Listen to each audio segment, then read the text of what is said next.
merci de nous rejoindre sur Maca Radio Télévision dans ce nouveau numéro des questions d'actualité qui reçoit Gabriel Makinga. Il est avocat au barreau du Haut-Katanga et aussi porte-parole du LGD, parti Leadership Gouvernance pour le développement. Bienvenue Gabriel. Merci beaucoup Monsieur Billy, nous sommes ravis de revenir sur ce plateau. Et voilà, nous parlons de ces réactions autour des députés invalidés au cours lors de la plénière du 15 juin dernier, des réactions qui ne cessent de pleuvoir. Il y a entre autres celle de Raymond Chibanda, il est président de la cellule des crises du FCC, aussi des Jeannette Kabila autour de cette invalidation. Comment vous avez trouvé le contexte dans lequel ça s'est déroulé ? Nous sommes dans une session, le dernier jour de la session du mois de mars, le 15 juin, où certains députés ont été invalidés. La question, elle est politique et également elle est juridique. Mais sur le plan juridique, oui, à la fois. Sur le plan de droit... Vu que c'est à l'Assemblée...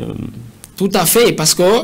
Politique, pourquoi? Parce que les députés invalidés appartiennent à des camps, à des partis politiques. Et au-delà de ça, ils ont un mandat qui est national. Juridique, pourquoi? Parce qu'il y a une procédure qui devait être suivie pour qu'il soit invalidé. L'article 110 de notre Constitution et l'article 95 du règlement d'ordre intérieur prévoient une procédure pour que ces députés qui s'absentent sans de raison valable ou encore qui n'ont pas été autorisés de s'absenter au Parlement soient invalidés. Mais dans les cas sous examen, il me semble que ces députés ont été invalidés. Certes, après un rapport de la commission qui a été montée par le président de l'Assemblée nationale. La commission spéciale. Cette commission spéciale temporaire, oui. Tout à fait. Cette commission a soumis son rapport à l'Assemblée plénière, au bureau, et le bureau a présenté ses rapports à l'Assemblée plénière. Mais là où ça pose problème, c'est au moment du vote. Parce que la loi voudrait que lorsque le rapport quitte l'Assemblée plénière, que ça soit voté par le député. Les députés ont voté en main libre.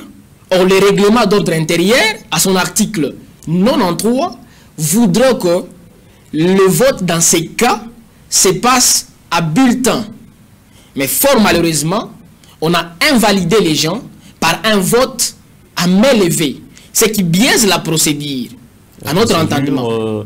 Et pendant ce temps, que deviennent les députés invalidés pour raison d'absentéisme évoqué par l'Assemblée? Ces députés invalidés pour le moment ont perdu leur qualité de députés, pour le moment, pendant ces temps ici. Mais ils ont encore la possibilité... Il y a des voies de recours Tout à fait, les voies de recours sont prévues. Ils peuvent aller soit devant le même bureau de l'Assemblée nationale, en recours de grâce, pour qu'ils se retrouvent validés encore, revalidés comme députés, ou soit aller devant les conseils d'État pour soumettre leurs problèmes, et les conseils d'État, s'ils trouvent que leurs justifications sont fondés, ils vont le retourner en tant que député. Ils ont encore cette possibilité-là, vu que la procédure, au niveau surtout du vote, n'a pas été respectée, parce que c'est noir sur blanc, au niveau de l'article 93, que dans ces cas sous examen, on devrait que voter par bulletin secret, chose qui n'a pas été faite, malheureusement. Et il y a le camp pouvoir qui brandit aussi les invalidations enregistrées en 2013, lors de la précédente législature. Comment ça, c'était le même contexte? Oui, les députés à son temps ont été invalidés, notamment le président Félix Tshisekedi, à l'époque député de l'IDPS. Mais lui était dans le lot de ces députés qui avaient refusé de siéger par le mot d'ordre donné par les Sphinx de Limité à son temps, son père.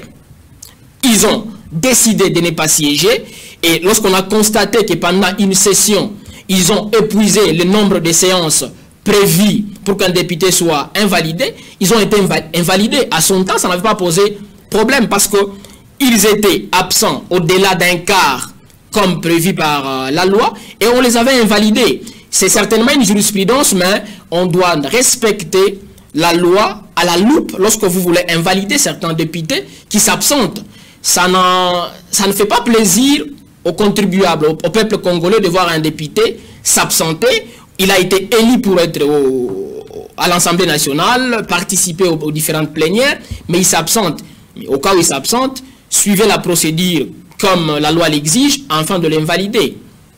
Et ça, c'est votre recommandation. Et que dire du FCC qui s'est réuni jeudi dernier pour voir étudier la faisabilité, s'il faudra continuer à siéger à l'Assemblée ou pas. Si les députés refusent de siéger, c'est un problème, c'est une infraction? Ils ont l'obligation de continuer à siéger parce que nous les avons envoyés là pour nous représenter. Et s'ils estiment qu'ils ne sont plus prêts à continuer à siéger, ils seront tous invalidés et leurs suppléants vont le remplacer. Normalement, c'est ça. Ils sont invalidés, ce sont les suppléants qui doivent les remplacer. Exactement. Lorsque celui qui est là député ne siège plus, on l'invalide, les suppléants passent.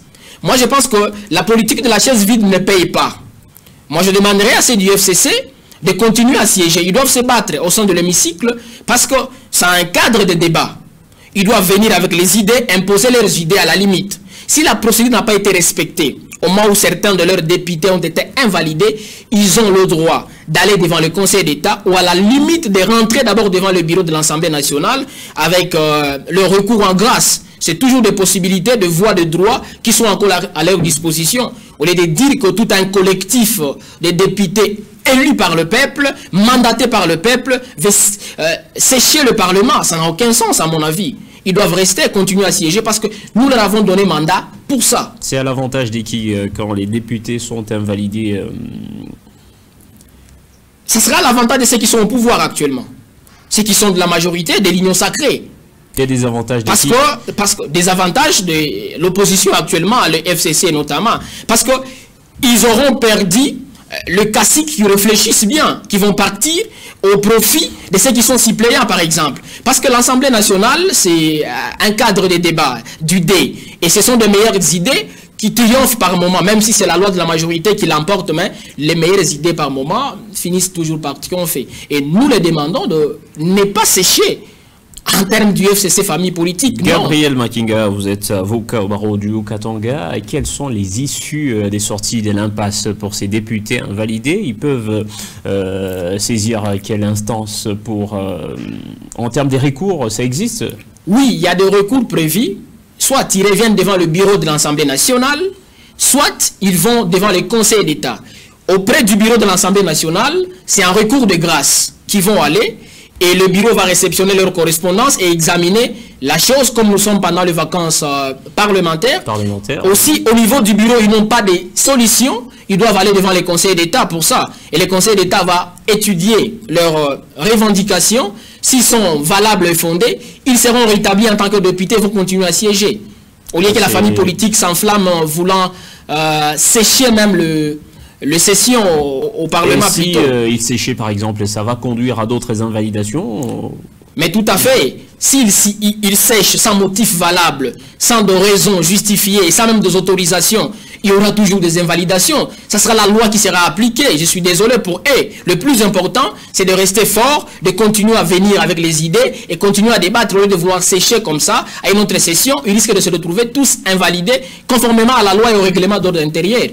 Et là, vous évoquez la procédure judiciaire quant à ce dossier d'invalidation. Il y a un autre dossier de justice, c'est celui de l'ancien Premier ministre de la RDC, Augustin Matata Ponyo, qui n'a pas répondu à la séance plénière convoquée la semaine dernière. Est-ce qu'il y aura des conséquences quant à cette absence à l'audience? Non, jusqu'à aujourd'hui, il n'y aura pas de conséquences parce que il ne s'est pas absenté à cette séance au niveau de la Cour de cassation par sa propre volonté. Et non.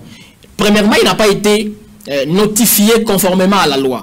La citation à prévenir ne lui est pas arrivée conformément à la loi. Il faudra être notifié? Oui, exactement. C'est ce que la loi prévoit. Lorsque quelqu'un est invité en justice, on doit lui signifier de cette convocation, de cette invitation, de cette citation à prévenir, mais il n'a pas été signifié conformément à la loi, raison pour laquelle le sénateur n'a pas été là, le sénateur Augustin Matata n'a pas été là, et aussi il est en train de répondre à une invitation. Il est sorti légalement et autorisé par les autorités de ces pays pour se rendre aux États-Unis.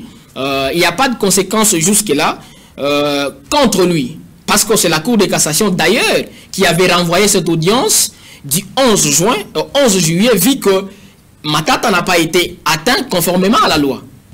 comment vous trouvez le dossier au niveau de la Cour de cassation? Il y aura d'issue, il y a une lueur d'espoir pour, puisque vous êtes, je le précise, vous êtes porte-parole du LGD, parti de Matata Ponyo, du sénateur. Vous espérez à une issue pour sortir de l'impasse? Tout à fait. Vraiment, nous sommes en train de compter à cette issue favorable à nous parce que ces dossiers ne devraient plus revenir devant la Cour de cassation. C'est un dossier clôturé au niveau de la Cour constitutionnelle, mais nous avons été subitement étonnés que la Cour de cassation appelle encore le sénateur à comparaître devant elle sans en avoir compétence. C'est désolant pour nous en tant que LGD. La Cour n'a pas des compétences pour juger le sénateur, soit encore le Premier ministre, vous estimez? Oui, la Cour de cassation n'a pas de compétence, vu que le fait reproché au sénateur Augustin Matata Ponyo sont des faits commis quand il était Premier ministre. Or, la juridiction compétente dans ces cas serait la Cour constitutionnelle qui s'est déclarée incompétente. De ce fait, la Cour de cassation ne peut que auditionner ou juger les sénateurs qui ont commis les infractions en ayant cette qualité de sénateur. Mais Matata, en tant que sénateur, n'a pas jusque-là commis d'infraction. À moins que je sois informé. Quelles sont vos recommandations par rapport au sujet abordé en ce jour? Ce que nous recommandons, premièrement aux députés qui ont été invalidés, de ne pas se plonger dans l'émotion, de respecter la procédure, qu'ils aillent devant le bureau en recours de grâce, ou soit qu'ils aillent devant les conseils d'État, introduire leur dossier et le conseil va les écouter. Et quant à la question du sénateur Augustin Matata Ponyo, nous entendons que la Cour de cassation se déclare incompétente parce que le parquet, après cette juridiction, s'était déjà déclaré incompétent d'instruire sur un dossier contre un ancien Premier ministre. Gabriel Makenga, compte tenu du temps, nous sommes obligés d'arrêter par ici. Je rappelle, vous êtes avocat au barreau du Haut-Katanga et aussi vous êtes porte-parole du LGD, leadership gouvernance pour le développement, parti cher à Augustin Matata Ponyo. Question d'actualité, vous remercie d'être passé. C'est à nous de vous dire merci infiniment de nous inviter et nous continuons à saluer celui qui est promoteur de la chaîne Malaika, une belle initiative, belle chaîne, nous saluons ça. Merci également à nos chers auditeurs et téléspectateurs qui nous ont suivis. Par ici s'achève la question d'actualité de ce jour. Retrouvez un autre sujet demain dans un nouveau numéro. Au revoir.